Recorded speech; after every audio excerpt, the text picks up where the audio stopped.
موضوع الدرس في إثبات العظمة والقدرة الكاملة لله تعالى وصفات المؤمنين الصادقين، سورة التغابن، تفسير ابن كثير. الحمد لله رب العالمين، والصلاة والسلام على أشرف الأنبياء وسيد المرسلين سيدنا محمد وعلى آله وأصحابه أجمعين. اللهم صل على سيدنا محمد وعلى آل سيدنا محمد كما صليت على إبراهيم وعلى آل إبراهيم في العالمين إنك حميد مجيد. أعوذ بالله من الشيطان الرجيم. بسم الله الرحمن الرحيم. يسبح لله ما في السماوات وما في الأرض، له الملك وله الحمد وهو على كل شيء قدير. هو الذي خلقكم فمنكم كافر ومنكم مؤمن والله بما تعملون بصير. خلق السماوات والأرض بالحق وصوركم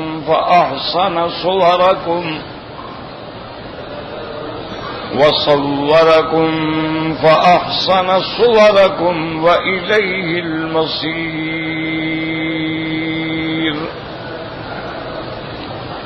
يعلم ما في السماوات والأرض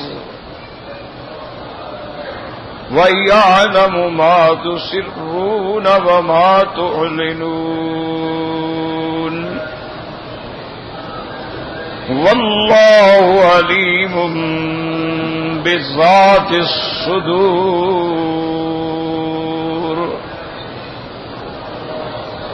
سورۃ التغابن جو ہے یہ بھی سور مدنیہ میں سے ہے. آپ ہر سورت کے ساتھ پڑھتے ہیں، کہیں لکھا ہوتا ہے یہ سورہ مکیہ ہے یا مدنیہ ہے، تو اس کا معنی آسانی سے سمجھ لیں کہ جو قرآن پاک کی صورتیں یا آیات رحمت دو عالم صلی اللہ علیہ وسلم پر ہجرت سے پہلے اتری ہیں، چاہے کہیں اتریں، وہ مکیہ ہیں، اور جو صورتیں ہجرت کے بعد اتری ہیں وہ مدنیہ ہیں، چاہے کہیں اتریں. اب کئی آیات ہیں جیسے الیوم اکملت لکم دینکم، یہ عرفات میں اتری ہے. سورۃ والمرسلات جو ہے یہ مینا میں اتری ہے. سورۃ انا فتحنا لک فتحا مبینا یہ صلح حدیبیہ کے بعد واپسی پر راستے میں اتری ہے، لیکن یہ سب مدنیہ ہیں چونکہ ہجرت کے بعد. تو سورۃ التغابن جو ہے یہ بھی سورۃ مدنیہ. اس سے پہلے جو آپ نے سورۃ المنافقین پڑھی تھی اس کے اندر اللہ تبارک و تعالی نے مکذبین، منافقین، خائنین کا ذکر فرمایا تھا، اور اس صورت میں انشاءاللہ اللہ تبارک و تعالی اپنے ایمان والے بندوں کا، مومنین کا، صادقین کا، متقین کا ذکر فرمائیں گے. اور اسی طرح جیسے کہ اللہ تبارک و تعالی نے اس صورت کے آخر میں ارشاد فرمایا تھا کہ تم لوگوں کو مال و اولاد کی غفلت جو ہے اللہ کے ذکر سے غافل نہ کرتے، یعنی ہر حال اللہ کے ذکر میں رہو. تو اس صورت کی ابتدا بھی یہی ہے کہ آسمانوں اور زمینوں میں کوئی ایسی چیز نہیں جو اللہ کی تسبیح بیان نہ کرتی. تو یہ تو ان دو صورتوں کا آپس میں ربط تھا. اب اس صورت میں اللہ نے فرمایا ہے یسبح للہ. یاد رکھو کئی صورتوں کے اول میں آتا ہے سبح للہ، سبح ماضی کا صیغہ، اور کئی صورتوں میں آتا ہے یسبح مضارع کا صیغہ. اور کسی جگہ اللہ تبارک و تعالی نے امر کے صیغے میں بھی حکم دیا ہے سبحوہ بکرۃ واصیلا. اور اسی طرح اللہ تبارک و تعالی نے یہ بھی بیان فرمایا ہے کہ اللہ کے فرشتے جو ہیں یسبحون بحمد ربہم، وہ بھی اللہ تبارک و تعالی کی تسبیح بیان فرماتے ہیں. اور اسی طرح اللہ تبارک و تعالی نے یہ بھی ارشاد فرمایا وَإِن مِّن شَيْءٍ إِلَّا يُسَبِّحُ بِحَمْدِهِ، دنیا میں کائنات میں کوئی ایسی چیز نہیں ہے مگر وہ اللہ کی تسبیح بیان کر رہی ہے. اور اسی طرح اللہ نے ہمیں حکم دیا فَسَبِّحْ بِاسْمِ رَبِّكَ الْعَظِيمِ. حضور پاک نے فرمایا اجعلوها فی رکوعکم، اس کو اپنے رکوع کے اندر کے لیے تسبیح مقرر کر لو. جب آیت نازل ہوئی سبح اسم ربک الاعلی تو اللہ کے نبی نے فرمایا اجعلوها فی سجودکم، اس کو اپنے سجدے کے لیے مقرر کر لو. اور اسی طرح جب ہم ابتدا کرتے ہیں نماز کی تو نماز کی ابتدا میں بھی کیا ہوتا ہے سبحانک اللہم وبحمدک وتبارک اسمک وتعالی جدک ولا الہ غیرک. بعض احادیث مبارک میں یعنی ابتدائی نماز کے اندر یہ دعائیں بھی آتی ہیں کہ اللہم باعد بینی وبین خطایایا کما باعدت بین المشرق والمغرب. اسی طرح انی وجہت وجہی للذی فطر السماوات والارض حنیفا وما انا من المشرکین. اور بھی احادیث میں روایات سے یہ الفاظ مبارک ثابت ہیں، لیکن امام ابو حنیفہ رحمۃ اللہ علیہ فرماتے ہیں کہ سب سے پہلا مستدل جو ہے ہمارا وہ اللہ کا قرآن ہے. تو ہم رکوع میں جو تسبیح کہتے ہیں وہ قرآن سے ثابت ہے فسبح باسم ربک العظیم. اور ہم جو سجدے میں کہتے ہیں سبحان ربی الاعلی وہ بھی قرآن سے ثابت ہے سبح اسم ربک الاعلی. تو وہ فرماتے ہیں اسی لیے نماز کی ابتدا بھی ہمیں اس ثنا سے کرنی چاہیے جو قرآن سے سبح بحمد ربک حین تقوم. تو اس لیے وہ سبحانک اللہم کو ترجیح دیتے ہیں کہ یہ قرآن کے مطابق ہے اور قرآن کے الفاظ کے مطابق ہے تو لہذا یہ زیادہ افضل ہے. اگر کوئی دوسری پڑھتا ہے تو اس میں اختلاف کا مسئلہ کوئی نہیں ہے، یعنی سب چیزیں روایات میں موجود ہیں، لیکن بہرحال ہر امام کے اپنے اپنے دلائل ہوتے ہیں اور جتنی دلائل میں قوت ہوتی ہے اتنی بات جو ہے وہ زیادہ مضبوط ہوتی ہے. تو اب یاد رکھیں کہ تسبیح کا کیا معنی ہے. تسبیح کا معنی ہے التنزیہ والتقدیس، اللہ کی ذات کی پاکی بیان کرنا. کیا معنی کہ اللہ کی ذات مقدس ہے، منزہ ہے، پاک ہے تمام صفات نقصان سے، یعنی جو بھی صفت نقصان ہے اللہ اس سے پاک ہے. شریک ہونا صفت نقصان ہے، اللہ شریکوں سے پاک ہے. کھانا پینا صفت نقصان ہے، اللہ کھانے پینے سے پاک ہے. اولاد کا ہونا صفت نقصان ہے، اللہ صفت نقصان سے پاک ہے. والدین کا ہونا ہے، اللہ لم یلد ولم یولد ہے. تو جو صفتیں نقصان کی ہیں ان تمام صفتوں سے اللہ منزہ ہے، مقدس ہے اور پاک ہے.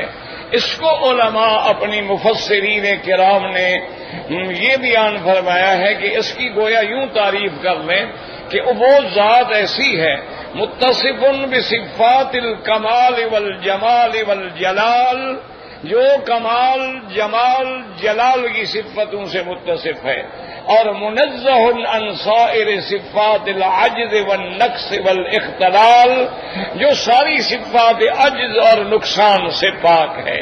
اب آپ دیکھیں نا جی، آپ کو نیند آتی ہے، آپ عاجز ہیں، تھک جائیں، نیند غلبہ کر رہی ہے، اللہ نیند سے پاک ہے، اللہ کسی چیز سے عاجز نہیں ہے.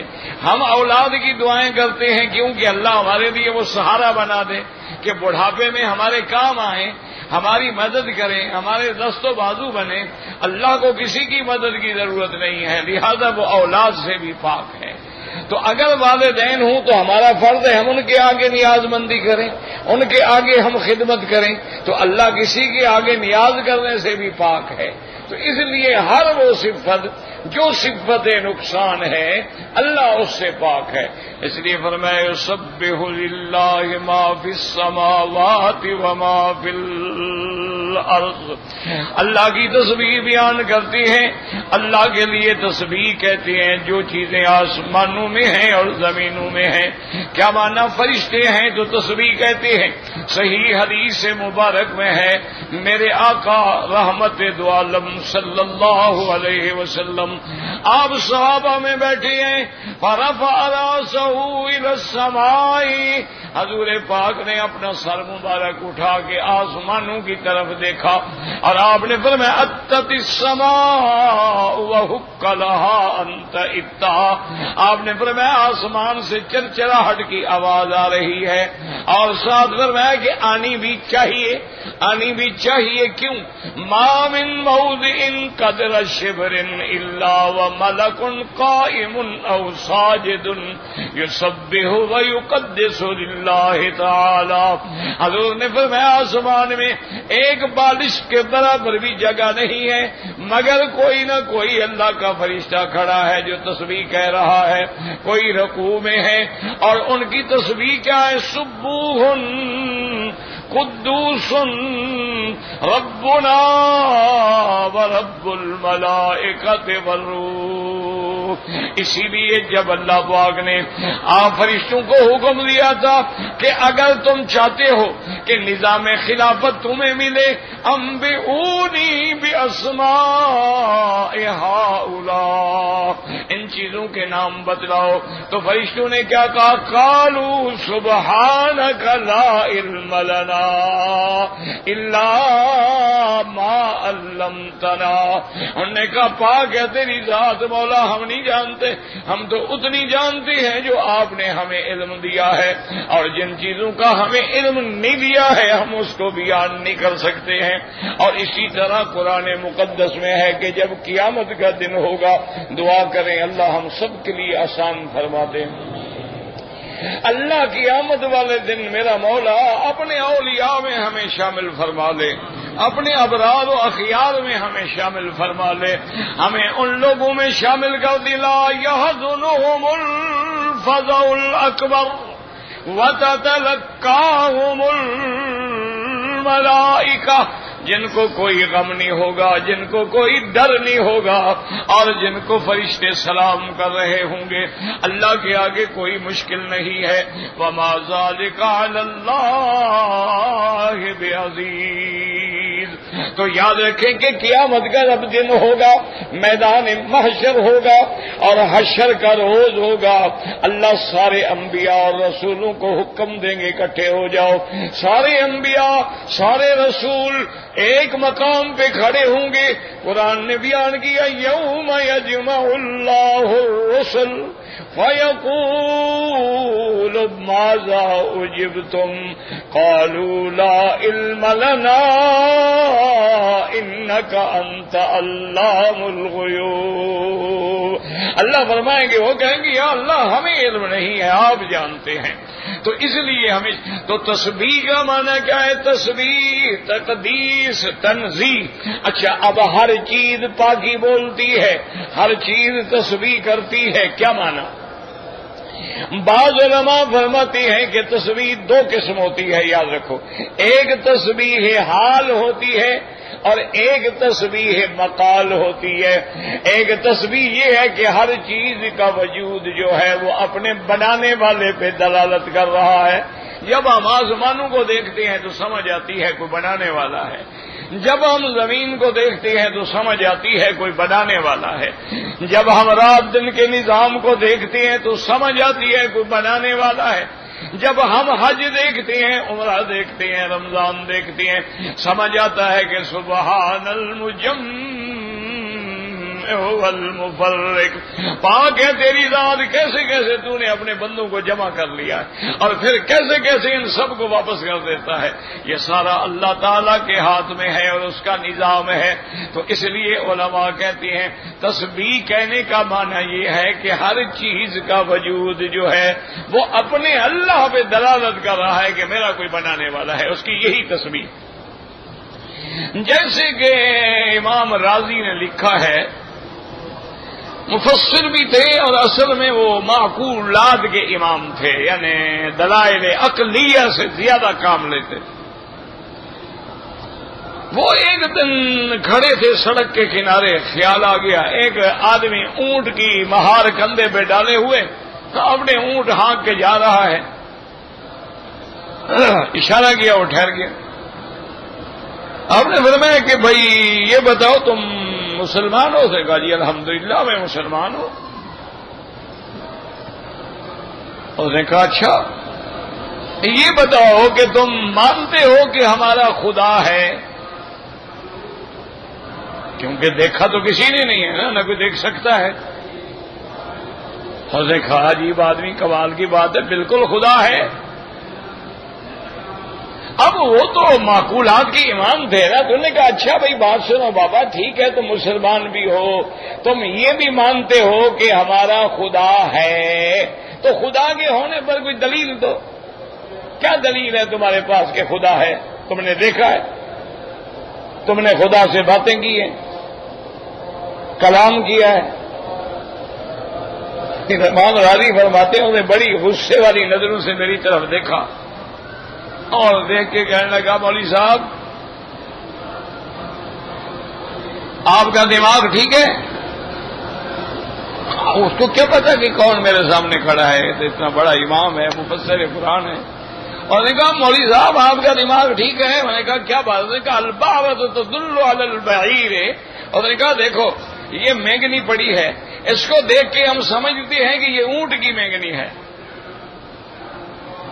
اور اگر مینگنی پڑی ہو ہم سمجھتے ہیں یہ بکری کی مینگنیاں ہیں، اور گوبر پڑا ہو تو ہم سمجھتے ہیں یہ گائے کا ہے یا بھینس کا گوبر ہے۔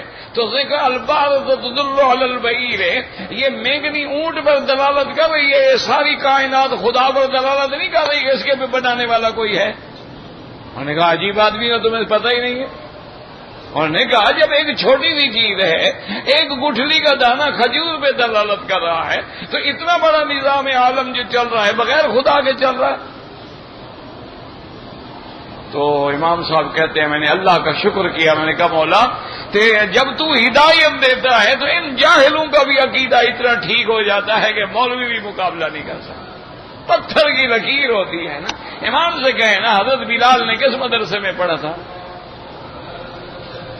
حضرت بلال رضی اللہ تعالی عنہ نے کسی مدرسے میں پڑھا تھا، کسی یونیورسٹی میں پڑھا تھا، کسی جامعہ میں پڑھا تھا، کسی ابتدائیہ متوسطہ ثانویہ میں پڑھا تھا، بالکل ایک حبشی آدمی ہے، غلام ہے، کالے رنگ کا ہے، موٹے ہونٹ ہے، ایک لفظ پڑھنا نہیں جانتا، ایک لفظ لکھنا نہیں جانتا، اپنا نام بلال بھی نہیں لکھ سکتا،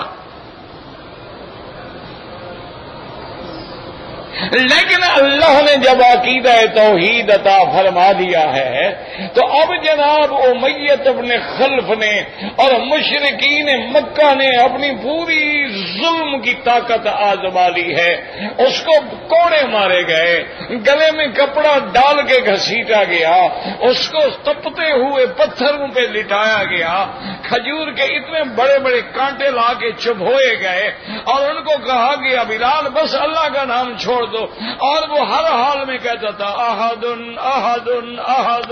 کس نے پڑھا؟ کیسا پکا عقیدہ ہے یہ! ہماری طرح کے عقیدے تھوڑے ہیں کہ جہاں گیا وہی عقیدہ بن گیا، مزار پہ آئے سجدہ کر لیا، حجر اسود پہ آئے چوم لیا،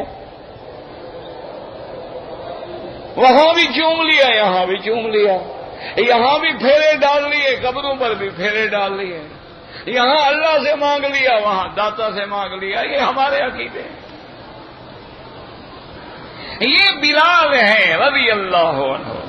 آخر ایک دن ابو جہل اور امیہ اس کی ماں کو مجبور کر کے لے آئے، بلال مار کھا کھا کے بے ہوش پڑا تھا، تو ان نے کہا کہ اپنے بیٹے کو سمجھاؤ، یہ ہر وقت احد احد ایک ہے کہہ کے ہمیں چلاتا ہے، یہ اللہ کا نام لینا چھوڑ دے۔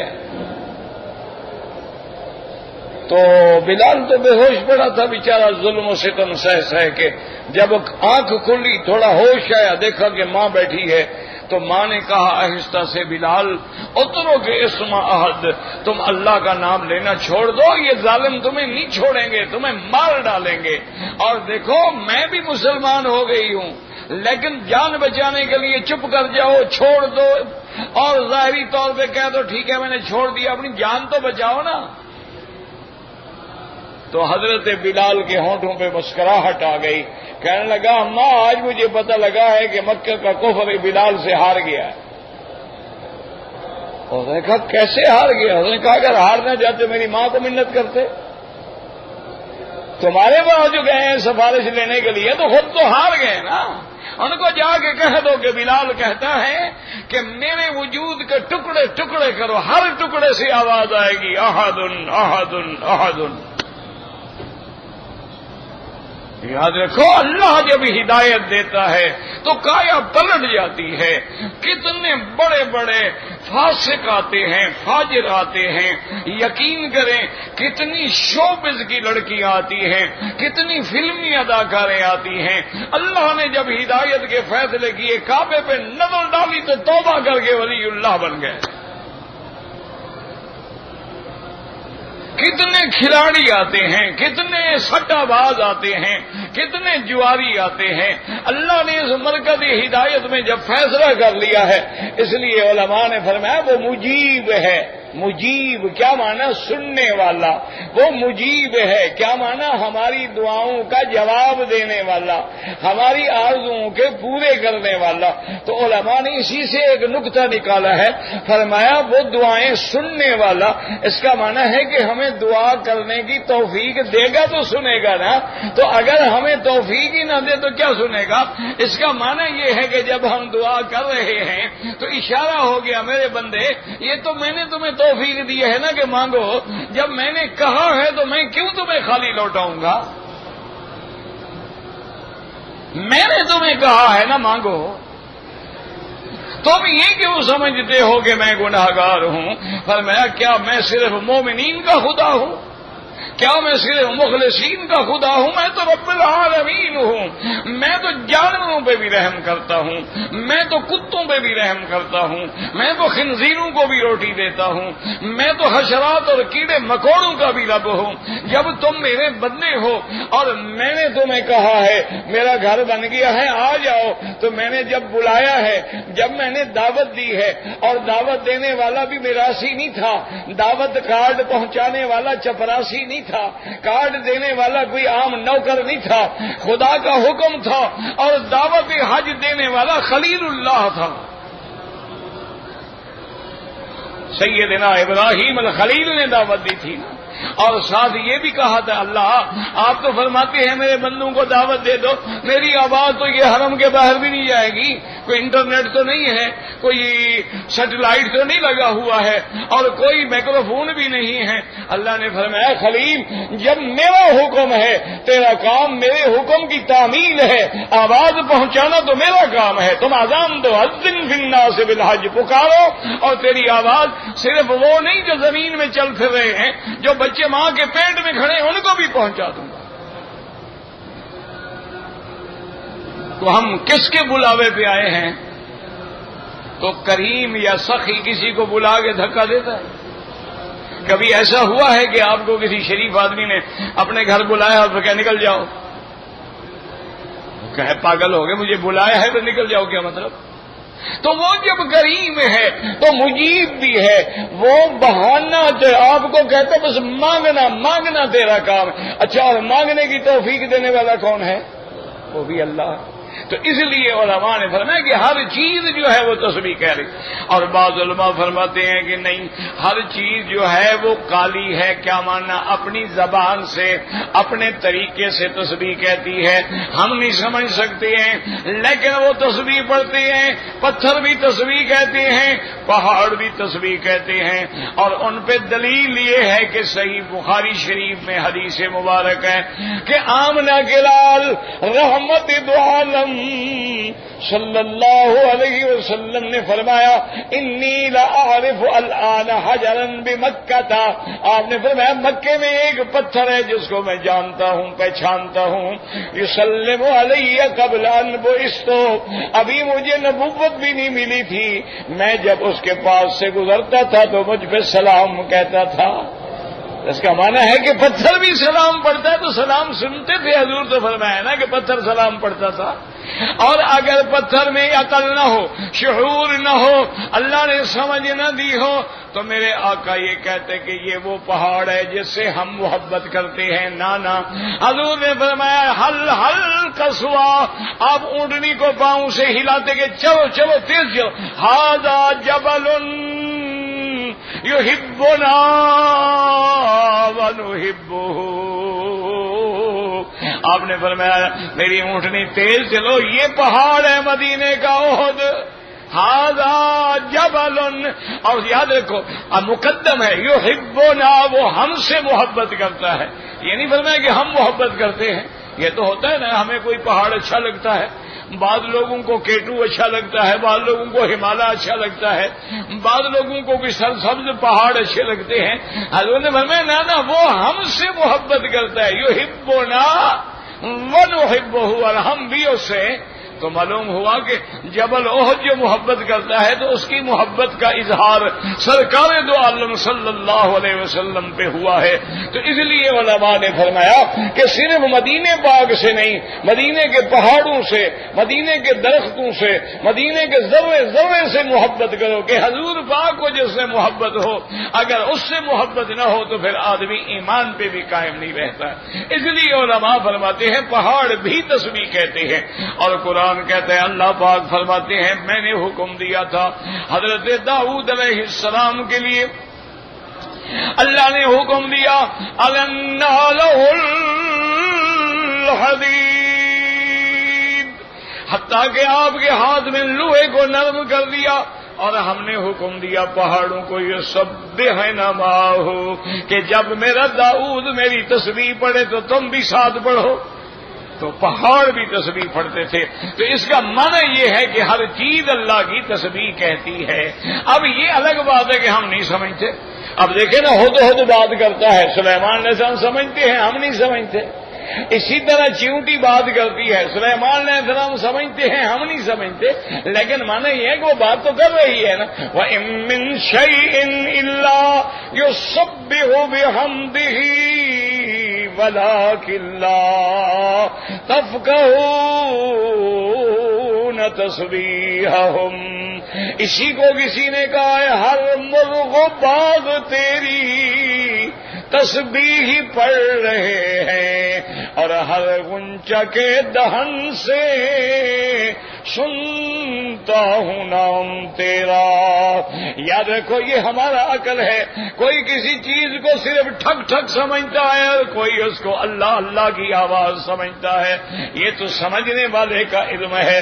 اللہ نے فرمایا تم نہیں سمجھتے، ورنہ ہر چیز جو ہے میری تسبیح کہہ رہی ہے۔ اور حضرت شاہ ولی اللہ محدث دہلوی نے رحمت اللہ علیہ، یہ بڑا خاندان ہے جس سے اللہ نے بڑا دین کا کام لیا ہے۔ اللہ اکبر، یعنی ایک سے ایک بڑھ کے اس خاندان میں آدمی پیدا ہوئے۔ شاہ رفیع الدین آئے، شاہ عبد القادر آئے، جو بھی آیا ماشاء اللہ وہ پہلے سے بڑھ گیا۔ تو حضرت شاہ ولی اللہ محدث دہلوی رحمت اللہ علیہ فرماتے ہیں، وہ فرماتے ہیں کہ بھائی تسبیح کا انداز الگ ہے۔ وہ کہتے ہیں کہ دیکھو مثلا بعض جانور ہیں جو 4 ٹانگوں پہ چلتے ہیں، تو گویا وہ ہر وقت رکوع کی حالت میں ہیں، اور بعض جانور ہیں جو اپنے سینے پہ گھسٹ گھسٹ کے چلتے ہیں، گویا وہ ہر حال میں سجدے کی حالت میں ہیں، اور بعض جانور ہیں جو 2 ٹانگوں پہ ہیں تو گویا وہ قیام کی حالت میں ہیں۔ اسی طرح وہ فرماتے تھے جتنے درخت ہیں یہ قیام کی شکل میں ہیں، اور جتنے پہاڑ ہیں گویا یہ اتحیات میں بیٹھے ہیں، تشہد میں بیٹھے ہوئے ہیں۔ وہ فرماتے تھے جب سایہ ڈھلتا ہے کبھی جانب یمین کبھی شمالی، یہ بھی تسبیح ہے، ہر چیز اپنے انداز میں اللہ کی تسبیح بیان کر رہی ہے، کوئی ایسی چیز نہیں جو اللہ کی تسبیح بیان نہ کرے۔ اس لیے حضور نے فرمایا، صحیح حدیث مبارک ہے، امام بخاری رحمت اللہ علیہ نے اسی حدیث بھی اپنی کتاب کو ختم کیا، فرمایا کلمتان خفیفتان علی اللسان، دو کلمات ہیں زبان پہ بڑے ہلکے آسان ہیں، ثقیلتان بالمیزان، قیامت والے دن جب میزان ہوگا تو بڑے بھاری ہیں، حبیبتان الی الرحمن، اور رب کو بڑے محبوب ہیں، وہ کیا ہے؟ سبحان اللہ و بحمدہ، سبحان اللہ العظیم۔ سب ایک دفعہ پڑھ لیں، سبحان اللہ و بحمدہ، سبحان اللہ العظیم۔ اور اسی لیے حکمت ہے میرے اللہ کی کہ سب سے اہم عبادت مکے میں طواف ہے، اور طواف میں کیا پڑھنا ہے؟ سبحان اللہ والحمد للہ لا الہ الا اللہ اللہ اکبر وللہ الحمد۔ اور ایسا نہیں تو صرف سبحان اللہ سبحان اللہ، یہ تسبیح جو ہے، اور اللہ تبارک و تعالی، اور کبھی غور بھی کیا ہے کہ کیوں سبحان اللہ پڑھتے ہیں؟ تاکہ بندے سمجھ لیں کہ یہ نہ سمجھے کہ خدا اس گھر میں رہتا ہے، کہیں سبحان اللہ، مولا تو گھر اس گھر سے پاک ہے، تیرا مقام تو عرش اعلیٰ ہے۔ یہ نہیں ہے کہ آپ اس گھر کے اندر ہیں یا اس گھر کے اندر کوئی نہیں، یہ تو بس تیرا حکم ہے کہ میرا گھر ہے، اس لیے سبحان اللہ۔ اور پھر اشارہ کرتے ہیں کہ پاک ہے تیری ذات، تو اگر نوازنے پہ آئے تو کالے پتھروں کے بنے ہوئے ایک گھر کو نواز کے اتنا اونچا کر دے کہ کائنات کی نماز بھی نہ ہو جب تک اس کی طرف توجہ نہ ہو۔ سبحان اللہ۔ اور آگے کیا کہو؟ الحمدللہ، میرا اللہ یہ میرے پاؤں ساری زندگی گناہوں میں پھرتے رہے، آج تیرے کعبے کے باہر پھر رہے ہیں، الحمدللہ، تیرا شکر ہے، یہ تیرا کرم ہے نا کہ تو نے مجھے یہاں بلا لیا ہے۔ اور آگے پھر اعتراف کرتا ہے، اللہ اکبر، سب کی بڑائی کبریائی سب سے بڑی ذات اللہ تبارک و تعالیٰ کی ہے۔ اللہ فرماتے ہیں پھر کہو وللہ الحمد۔ جب کہتے کہتے رکن یمانی اور حجر اسود کے درمیان، بین الرکنین، اس کے درمیان میں آ جاؤ، اللہ نے فرمایا اب تم نے تسبیح بھی کہہ دی ہے، تحلیل بھی کر لی ہے، میرا حمد بھی کہہ دیا ہے، تکبیر بھی کہہ دیا، اب مانگو مجھ سے کیا مانگتے ہو۔ پھر یہ بھی بتلا دیا کہ کیا مانگو، ربنا آتنا فی الدنیا حسنۃ وفی الآخرۃ حسنۃ، دنیا آخرت کی بھلائیاں، اور اصل بات فقنا عذاب النار، اور اللہ ہمیں جہنم کے عذاب سے بچا لے۔ اس لیے فرمایا قرآن نے، یسبح للہ ما فی السماوات وما فی الارض لہ الملک ولہ الحمد۔ یاد رکھو لہ الملک، یہ لام ظرف مقدم ہے، یاد رکھو مقدم، یعنی کہ الملک لہو، یہ نہیں ہے، لہ الملک، اسی ہی کے لیے یہ سارا ملک ہے، اور کوئی اس کے ملک میں شریک۔ یہ ملک کس کا ہے؟ کون سا؟ صرف مکہ شریف؟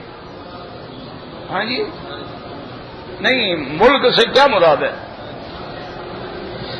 ملک السماوات والارض ما فی السماوات والارض قل اللہم مالک الملک تؤتی الملک من تشاء، اور کہیں فرمایا تبارک الذی بیدہ الملک وہو علی کل شیء قدیر، لہ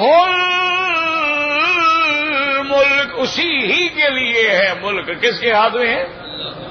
جب ملک اس کے ہاتھ میں ہے تو اس کے اندر متصرف کون ہے؟ مدبر کون ہے؟ تدبیر کرنے والا کون ہے؟ اچھا، جب ملک اس کا ہے اور تم غیروں سے مانگتے ہو، اللہ نے فرمایا لا یملکون، وہ تو ذرے کے برابر بھی کسی چیز کے مالک نہیں، وہ تو جس قبر میں سو رہے ہیں اس زمین کے بھی مالک نہیں، وہ جو کفن اوڑے ہوئے ہیں اس کفن کے بھی مالک نہیں، تو مجھے چھوڑ کے کہاں مانگ رہے ہو؟ اس لیے فرمایا لہ الملک وَلَهُ الْحَمْدُ، کیا مانا؟ اسی ہی کے لیے تعریف ہے۔ تمام تعریفوں کا محامد کا مستحق کون ہے؟ کہہ دو اللہ۔ تمام حمد و ثنا کا مستحق کون ہے؟ اللہ۔ اسی لیے یاد رکھیں میرے مدنی پاک نے فرمایا تھا اللہم لک الحمد کلہ وَلَكَ الشُّكْرَ كُلُّهُ وَإِلَيْهِ يُرْجَعُ الْأَمْرَ كُلُّهُ اللهم لا أحصي ثناء عليك أنت كما أثنيت على نفسك۔ اللہ سب تیرا حمد ہے اور میں تیرا حمد کر ہی نہیں سکتا ہوں جو تیری تعریف ہے۔ اور یاد رکھیں حدیث صحیح میں آتا ہے میرے آقا نے رحمت دو عالم نے جب حضور کا نام آئے درود پڑھ لیا کرو۔ حاجی ہو، خوش قسمت ہو، مکے میں آئے ہو، ایک درود پڑھو گے 1 لاکھ لکھا جائے گا، اور 1 لاکھ لکھا جائے گا تو 10 لاکھ رحمتیں نازل ہوں گی۔ اتنی بڑی منڈی میں آگے خاموش بیٹھے رہو تو پھر بدقسمتی ہے۔ اس لیے جب بھی حضور کا نام آئے ہر حال میں درود پڑھو۔ اچھا، درود پورا نہ بھی پڑھ سکو تو اتنا ضروری ہے صلی اللہ علیہ وسلم، صلی اللہ علیہ وسلم۔ حضور نے فرمایا کہ قیامت والے دن جب تمام انبیاء، تمام رسول جواب دے دیں گے تو ساری کائنات میرے دروازے پہ آئے گی شفاعت کے لیے۔ تو میں جب شفاعت کے لیے جاؤں گا علمنی محامد لم یعرفنی اللہ، حضور نے فرمایا اللہ مجھے اپنا حمد جو ہے وہاں سکھلائیں گے جو میں اب نہیں جانتا۔ یعنی اللہ کا حمد کی کوئی انتہا نہیں ہے نا، دنیا میں بھی علم آتا رہا، قیامت میں بھی اللہ اور آخرت میں بھی اللہ پھر حمد پڑھائیں گے۔ اور پھر ان حمد کے ساتھ اس لیے آیا لہ الملک ولہ الحمد، اسی کے لیے ہے ملک اور اسی ہی کے لیے ہے تعریف۔ یاد رکھو کہ اصل تعریف کا حقدار تو وہ ہے نا، اگر کسی بندے کی بھی تعریف کرو تو کس کی تعریف ہے؟ بندے کو کس نے بنایا ہے؟ کسی کی آنکھ کی تعریف کرو گے تو اس آنکھ کو کس نے بنایا ہے؟ کسی کے جمال کی تعریف کرو گے تو اس جمال کو کس نے پیدا کیا ہے؟ کسی کے کمال کی تعریف کرو گے تو اس کو یہ کمال کس نے دیا ہے؟ کسی کے علم کی تعریف کرو گے تو اس کو یہ علم کس نے دیا؟ تو اصل تو اسی کے لیے برحمد ہے نا، اصل تو تعریف اسی ہی کے لیے۔ اس لیے لہ الملک ولہ الحمد، اور آگے کیا ہے وَهُوَ عَلَىٰ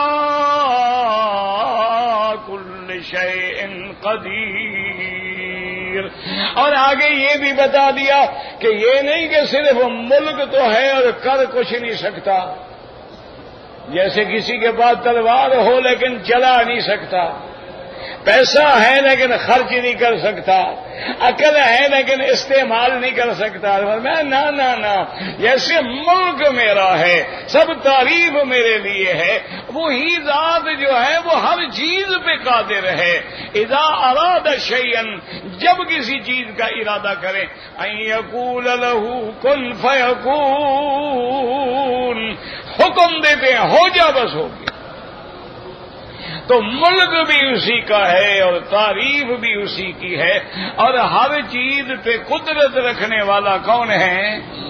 ہر چیز پہ قادر کون ہے؟ ان اللہ علی کل شیء قدیر وہو علی کل شیء قدیر. ہر چیز پہ قدرت رکھنے والی جو ہے وہ اللہ تبارک و تعالیٰ کی ذات ہے. اور اللہ تبارک و تعالیٰ کا یہ انعام ہے, یہ کمال قدرت ہے کہ وہ جس کو چاہے اونچا کر دیں اور جس کو چاہے نیچا کر دیں. وہ شان دینے پہ آئے تو دیکھیں اللہ نے اپنے گھر کو کیسی شان عطا فرما دی ہے. تو اس لیے اپنے عقیدے ٹھیک کر لیں اور ہر حال میں چلتے پھرتے اٹھتے بیٹھتے اللہ کی تسبیح کہیں.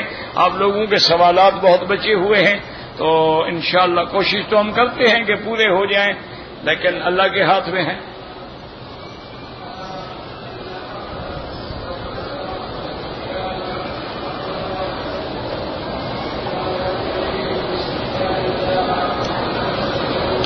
بہرحال گزارش یہ ہے کہ ایک آدمی نے کہا کہ مجھ پر 3 لاکھ روپے کا قرضہ ہے.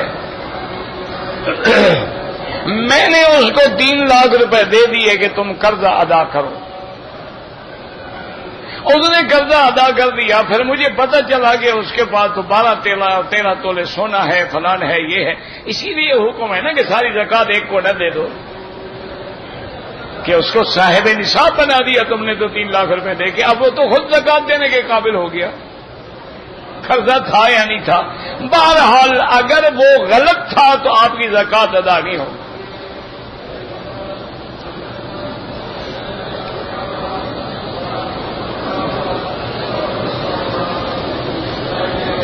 کہتے ہیں جی کہ میاں بیوی ایک دوسرے کو کیسے بلا سکتے ہیں, جیسے یعنی وہ کہہ سکتی ہے کہ مثلا یا ابو فلان یا ابل قاسم جیسے حضور کی کنیت تھی, یا کہتے تھے یا نبی اللہ یا رسول اللہ. اسی طرح آدمی اگر بیوی اپنے خاوند کو نام سے بھی پکارے تو منع نہیں ہے, لیکن اگر اس کا کوئی بیٹا ہے اس کی کنیت سے پکارے تو اور اچھی بات ہے. ورنہ محترم کچھ بھی کہہ سکتی ہے, کوئی منع نہیں. وہ بھی کہہ سکتا ہے محترمہ, وہ بھی کہہ سکتا ہے فلاں کی بیٹی یا بنت فلان یا اخت فلان یا امت فلان, کوئی منع نہیں.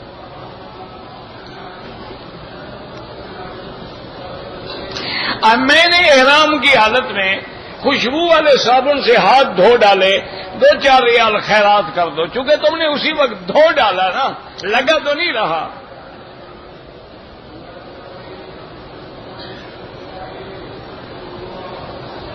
کہتے تھے کہ غیر محرم عورتوں کو نظر ڈالنا حرام ہے, جو ٹیلی ویژن پہ اور ان کو بھی دیکھنا حرام ہے. وہی تو استاد ہے نا سبق پڑھانے والا. اصل تو ٹیلی ویژن ہے بدبخت جس نے تباہی پھیلائی ہے.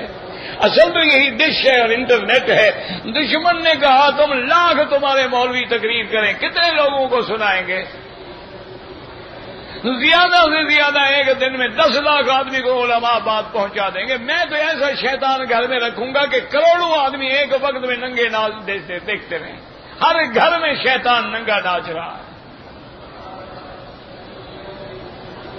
بالکل حرام ہے.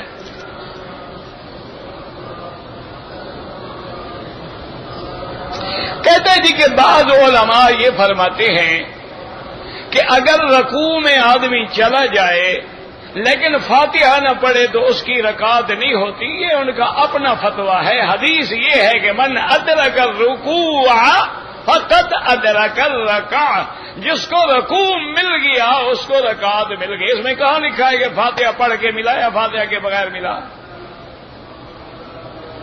جب یعنی اپنی بات ہو تو کہتے ہیں جی ظاہر لفظ حدیث کے یہ ہے, جب دوسرے کے بعد حدیث ہو تو پھر نہیں مانتے, پھر تعویلیں کرتے ہو, بہانے بناتے ہو. اللہ ہدایت دے. تمام ائمہ محدثین کا اتفاق ہے کہ من ادرک الرکوع فقد ادرک الرکعہ, جس کو رکوع مل گیا رکعت مل گئی, اور جس کو رکعت مل گئی اس کو جماعت مل گئی. ایک ماں جو ہے اپنے بچے کو کب تک دودھ پلائے؟ 2 سال, حولین کاملین, 2 سال پلائے. سب کا یہی فتویٰ ہے. یہ تو بیچارے سمجھتے نہیں ہیں تو امام ابو حنیفہ کو کیا سمجھیں گے؟ اللہ ہدایت عطا فرما دے. دیکھو نا کہ حولین کاملین, اور ایک جگہ قرآن شریف میں ہے کہ حملہ و فصالہ 30 شہرا.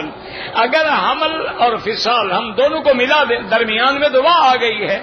جب وہاں آ جائے تو معطوف علیہ میں تغیر ہوتا ہے، تو مانا حمل الگ ہے، فصال کی مدت جو ہے 30 مہینے ہے، تو 30 مہینے کتنے ہو گئے؟ 2.5 سال ہو گئے۔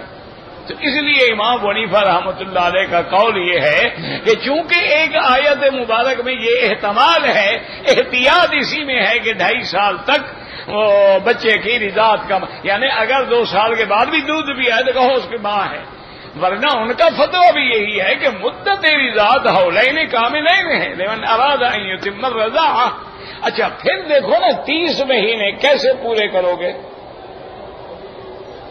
میرا بھائی گزارش یہ ہے، ایک تو دل میں یاد رکھو کسی امام پہ کبھی اعتراض نہ کرنا، کسی ائمہ فقہا محدثین علماء امت پہ کبھی اعتراض نہ کرنا، ورنہ علم سے محروم ہو جاؤ گے، ایک بات یاد رکھو۔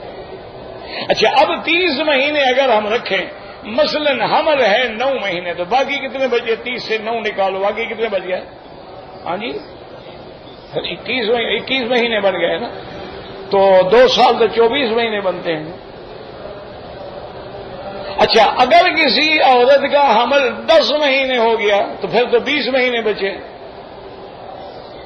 اچھا کبھی حمل 1 سال کا بھی ہوتا ہے، کبھی حمل 2 سال بھی رہتا ہے، کبھی حمل 3 سال بھی رہتا ہے، اور کبھی حمل 6 مہینے کے بعد بھی بچہ پیدا ہو جاتا ہے۔ تو 30 مہینے تو تب بنے گے نا کہ 6 مہینے کا یعنی بچہ ہو اور 2 سال دودھ کے، تب جا کے بنیں گے 30 شہرن۔ اسی لیے تو حضرت علی نے حضرت عثمان کو روکا تھا۔ حضرت عثمان رضی اللہ تعالی عنہ کی خدمت میں ایک آدمی آیا، اس نے کہا جی میرا بچہ پیدا ہوا ہے اور 6 مہینے میں پیدا ہوا۔ 6 مہینے میں تو کوئی بچہ نہیں ہوتا ہے، 8 مہینے 9 مہینے 10 مہینے کے بعد، اس کا مطلب ہے کہ میری عورت نے نعوذ باللہ زنا کیا۔ اس کو پہلے حمل تھا، یہ جلدی سے میرے نکاح میں آ گئی۔ اپنے گناہوں میں پردہ ڈالنے کے لیے حضرت عثمان نے حکم دیا، عورت کو بلایا، اس نے کہا ہاں جی بچہ تو پیدا ہوا ہے اور 6 مہینے میں ہوا ہے۔ آپ نے بولا بس ٹھیک ہے اس پہ حد جاری کرو، اس نے زنا کیا۔ حضرت علی رضی اللہ عنہ پہنچے، انہوں نے کہا عثمان کیا کہہ رہے ہو؟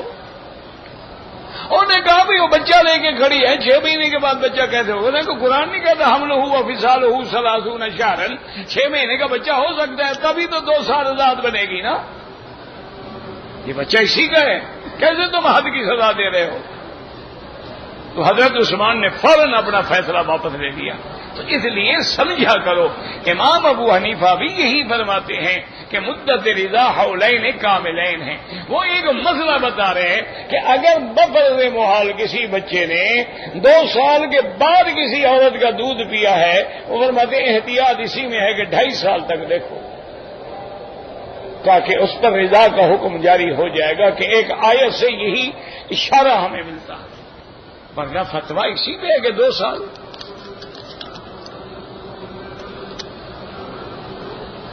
میری والدہ کا آپریشن اللہ سب کو شفا عطا فرمائے۔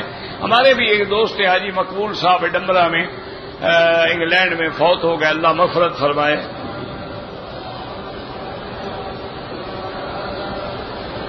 میری گھر والی نے پاکستان سے عمرے کی نیت نہیں کی، احرام باندھ لیا۔ عورت کا کیا احرام ہوتا ہے؟ چادریں باندھتی ہے عورت، کون سا احرام باندھ لیا؟ یہ جو رومال بنائے ہوئے تو تم لوگوں نے خود کھڑا ہوا ہے، اس کا اسلام سے تو کوئی تعلق نہیں۔ اور جب نیت ہی نہیں کی تو احرام کیا باندھا؟ عورت کا احرام یہی ہوتا ہے کہ وہ لبیک اللہم لبیک پڑھے۔ اب وہ بغیر احرام کے آ گئی، اب عمرہ بھی کرے اور ایک بکری دم بھی ادا کرے۔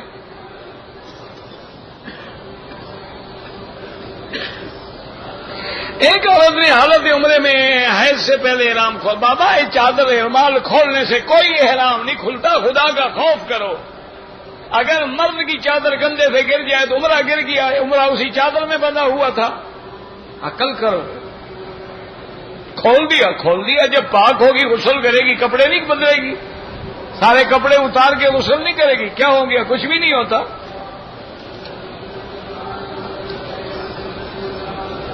ایک عورت نے طواف کے بعد بال کٹوا دیے، صفا مروا دوسرے دن دوڑی، دم پڑ گئی۔ زرینہ نام مجھے نہیں پتا، نام شام تم جانو، تمہارے نام جانے۔ تم نے کوئی اسلامی نام رکھنے ہیں کہ میں مانا بتاؤں؟ نام تو ہوئے تمہارے فلمی، وہ جانو کسی فلم ایکٹر سے پوچھو بھی اس کا کیا معنی ہوتا ہے۔ کسی کا نام نگینہ ہے، کسی کا نام شبینہ ہے، کسی کا نام زرینہ ہے، اس کا اسلام سے کیا تعلق ہے؟ یہ فلم ایکٹروں سے پوچھا کرو گے جی اس کا کیا معنی ہوتا ہے۔ اگر عصر کے بعد میں نے طواف کیا ہے اور 2 رکعت مغرب کی اذان کے بعد پڑھ لیے، ٹھیک ہے، کوئی مسئلہ نہیں۔ اگر یعنی احرام ہو یا عام دنوں میں بھی اگر شلوار جو ہے ناف کے نیچے ہے لیکن اوپر کپڑا ہے، نظر کچھ نہیں آ رہا، کوئی حرج نہیں۔ احرام میں تو اوپر کپڑا نہیں ہوتا ہے، اگر ناف کھلی ہوئی ہے اس کا معنی ہے وہ ننگا ہے، تو ننگی حالت میں نہ طواف ہوگا، نہ عمرہ ہوگا، نہ نماز ہوگی۔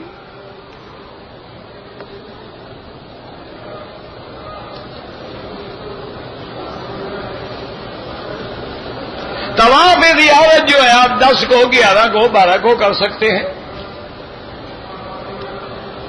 کہتے جی کہ امام ابو حنیفہ رحمت اللہ علیہ کے نزدیک جو ہے ترتیب جو ہے مینا میں واجب ہے کہ پہلے کنکری مارے، پھر قربانی کریں، پھر سر مڈائیں۔ لیکن بعض لوگ جو بینک کو دے دیتے، بھائی دیکھو مسئلہ یہ ہے کہ حضور پاک نے ترتیب پہ عمل کیا ہے یا نہیں کیا؟ سرکار دو عالم نے پہلے کنکری ماری ہے، پھر قربانی فرمائی ہے، پھر سر مڈایا ہے، تو آپ کا عمل تو ترتیب پہ ہے۔ اگر کسی سے ترتیب میں غلطی ہوئی تو آپ نے اجازت دی کہ بھی تم پہ گناہ کوئی نہیں، جاؤ کر لو، لیکن اصل تو ترتیب ہے نا۔ تو آپ کوشش کریں کہ ترتیب پہ عمل کریں، آپ جان تو نہ چھڑوائیں نا کہ پہلے پرچی لے کے جان چھڑا کے دور کھڑے ہو جاؤ۔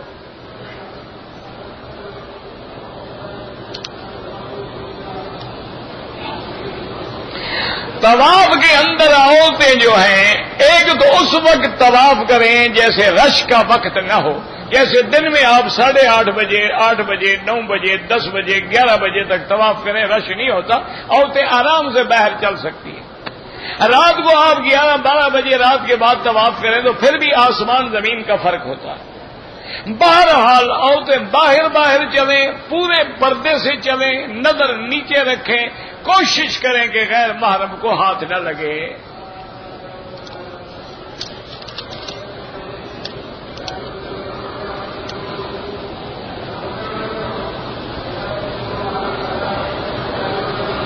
اگر کوئی مجبوری ہے اور مدینہ منورہ سے احرام نہیں باندھا، پھر دم نہیں ہوگی۔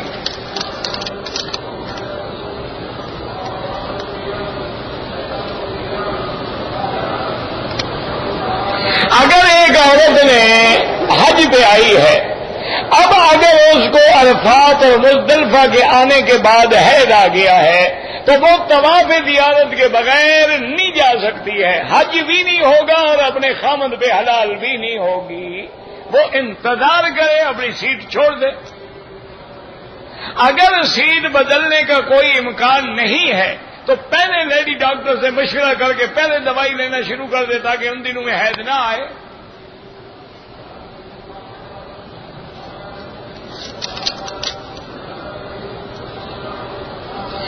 طواف کے بعد جو 2 رکعت ہیں وہ واجب الطواف ہیں، مقام ابراہیم کے پیچھے پڑھنا افضل ہے، ورنہ سارے حرم میں جہاں مرضی آئے پڑھو۔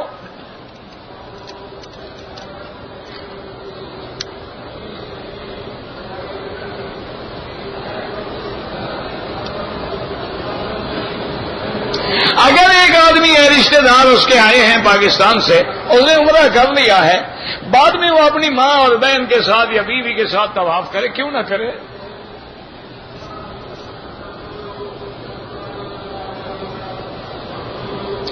عمرے کے بعد حلق کروانے کے فوراً بعد اسی احرام میں طواف کر سکتے ہیں، کیونکہ کپڑے ہیں، سر پہ ڈال لو بس۔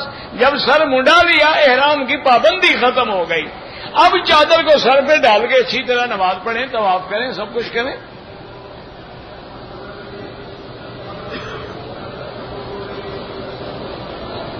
ایک عورت نے محرم کے لیے ساتھ حج کا داخلہ کیا، محرم بیمار ہو گیا، بغیر محرم کے عورت حج کا سفر نہیں کر سکتی۔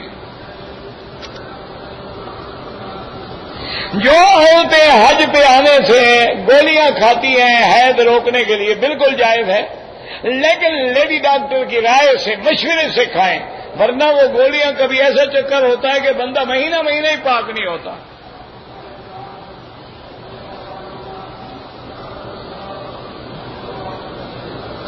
عمرے میں طواف اور سعی کے بعد ملتزم کو ہاتھ لگایا، اگر خوشبو لگ گئی تو دھو ڈالے، اگر تھوڑی جگہ پہ لگی 2-4 ریال خیرات کر دے۔ ایک پر جو لاکھ کا حکم ہے وہ لفظ نماز پہ ہے، تو لفظ نماز میں فرض بھی شامل ہے، سنت بھی شامل ہے، نفل بھی شامل ہے، بلکہ ساری عبادات شامل ہیں، کیونکہ کبھی ذکر نماز کا ہوتا ہے مراد پورا ایمان ہوتا ہے۔ جیسے قیامت میں کافر کہیں گے قالوا لم نک من المصلین، کہ ہم نماز پڑھنے والوں کے ساتھ نہیں تھے، یعنی مسلمان نہیں تھے۔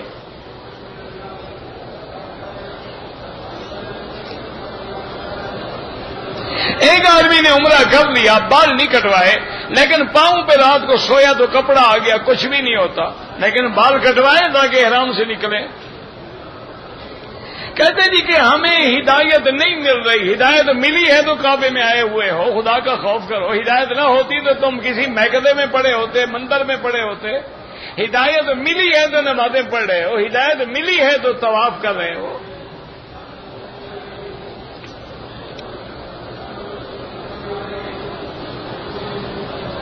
ہماری ڈپٹی جو ہے ہسپتال میں ہے، ہم دن میں کنکریاں جو ہے نہیں مار سکتے، رات کو مار رہے، رات بھی نام میں نہیں گزار سکتے، کوئی بات نہیں، نہ گزارے، کوئی مسئلہ نہیں، احرام باندھیں، عرفات جائیں، بس مزدلفہ آئیں، کنکری ماریں، سر کٹا کے پھر اپنی ڈپٹی کرتے رہیں، تو ایک رات میں حج ہو جائے گا۔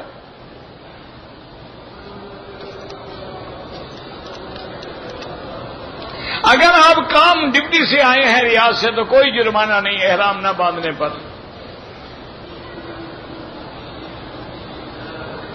میرے بھائی فوت ہو چکے ہیں، اگر آپ اپنا حج کر چکے ہیں تو اس کے لیے حج بدل کر سکتے ہیں۔ جب بھی نیت کریں ہر کام میں یہ سمجھیں کہ یا اللہ اس کا ثواب میرے بھائی کو دے۔ ماں کا حج بدل بھی اسی طرح ہے، حج افراد کریں، حج بدل میں افراد ہوتا ہے، حج بدل افراد ہو تو قربانی نہیں ہوتی۔ جو مکے میں رہتے ہیں ان کا حج افراد ہے، 2 لاکھ قرضہ ہے تو کیا ہو گیا، قرضہ دینا، قربانی تم پر نہیں ہے، حج کی بکری نہیں ہے۔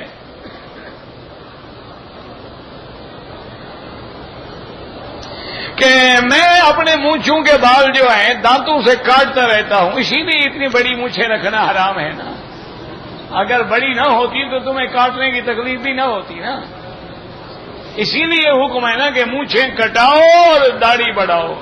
تم نے بھی قسم کھائی ہے کہ ہم نبی کی ضرور مخالفت کریں گے، مونچھیں بڑھائیں گے اور داڑھی کٹوائیں گے اور اسی حال میں پھر روضے پہ جائیں گے۔ بڑے بہادر امت ہے جی، نافرمانی کر کے پھر روضے پہ بھی کھڑی ہے، کمال ہے بھائی۔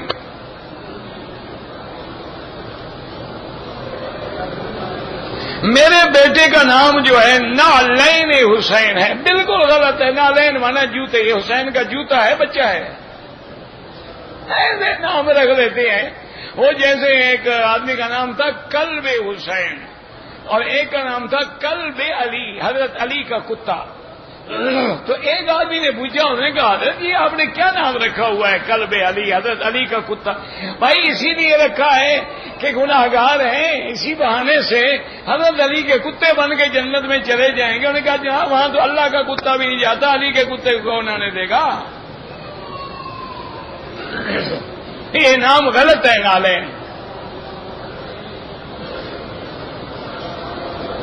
بھائی قربانی کے پیسے بینک میں دے دیں، بینک ہر حال میں کرتا ہے، لیکن ترتیب نہیں ہو سکے گی۔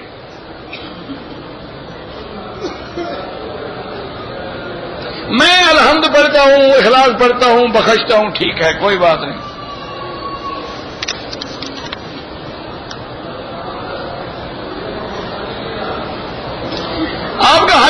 نہیں اگر مکے میں رہنے والے ہیں 7 مہینے سے حج افراد ہوگا. آپ نے تمتع کرنا ہے جائیں مدینہ منورہ, پھر عمرے کا احرام باندھ کے ہیں, پھر حج والے دن حج کا باندھیں.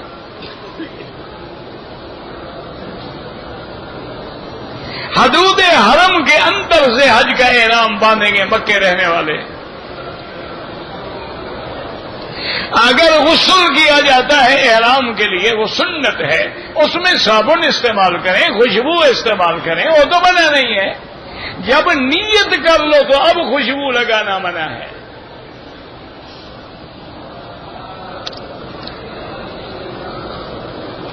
جنت معلیٰ میں کون دفن ہوا اللہ کو پتہ جی. جنت بقیع میں کون دفن ہوا اللہ عالم. پہلے کون دفن ہوا, میں اس زمانے میں تھا.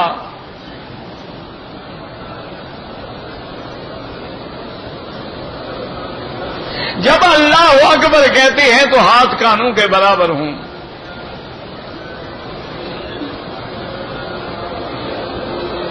پاکستان میں لوگ سید فیملی سے شادی نہیں کرتے, یہ غلط ہے. سید فیملی سے بھی شادی ہو سکتی ہے. حضور پاک کی بیٹیاں سیدنا عثمان سے شادی نہیں ہوئی. حضرت عثمان تو بنو امیہ سے تھے.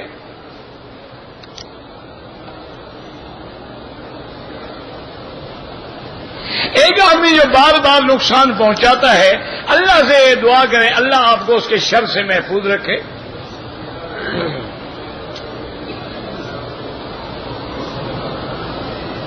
میں کسی سے شادی کر لوں اور میرے گھر والے راضی نہ ہوں تو کوئی بات نہیں, شادی میں تو کوئی ضروری ہے. اگر تم مرد ہو تمہارے لیے تو کوئی ضروری نہیں ہے کہ رضامندی حاصل کرو.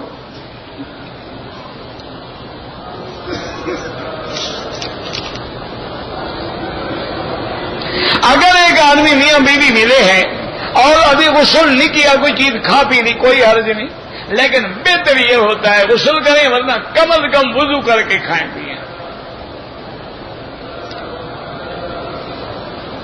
طواف کے دوران میں کوئی دین کی بات کریں تو جائز ہے, دنیاوی باتیں نہ کریں.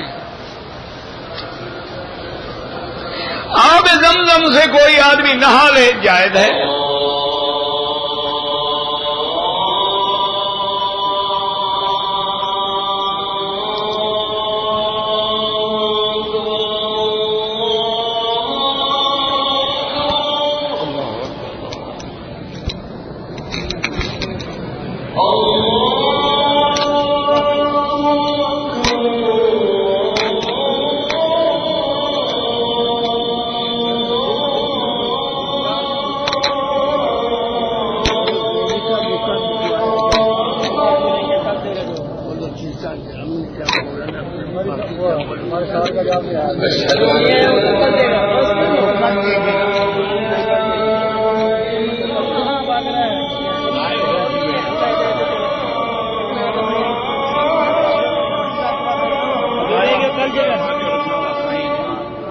کل جو